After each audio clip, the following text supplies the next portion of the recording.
adjustments and kind of just bide your time, it's better for it to happen the first part of the race, especially a long event like this.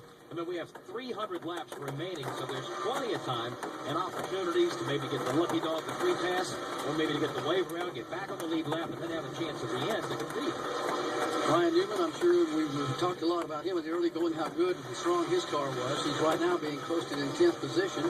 Getting around the racetrack pretty good. He's got a long ways to go to get up there back in the top 5 again. Clint Moyer's having a pretty good night. Joey Logano, we haven't talked about Joey very much, but he's also running fairly well back in 14th position. Brad Keselowski is 15th, and the rest of the top 10. Paul Menard is 16th.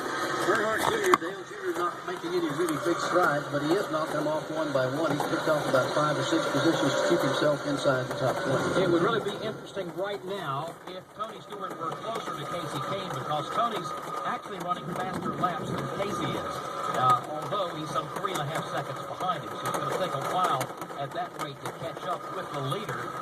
But again, plenty of time to get it done. Kyle Busch is the man in between Casey and Tony Stewart at this time. And right now, all three of them making nice moves around the racetrack, knowing there's no reason to push the issue at this early stage of the race.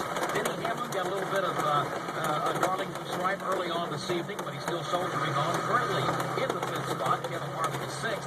And Jimmy Johnson, Mike Bagley, he was kind of poured on the steam, really moving up there in the opening segment of the race, but he's sort of settled in now in the 7th position. Yeah, and he's not by himself, Jones. Once you get after these green starts, that everybody gets jammed up, everybody's elbowing each other for real estate, and then for about 5 or 6 laps or so, you'll see a couple of drivers take off, and then they'll stabilize. Could be by their own doing, could be trying to save tires, or what have you. Jimmy Johnson has decided to err on the side of caution, perhaps back away and just ride along for a while.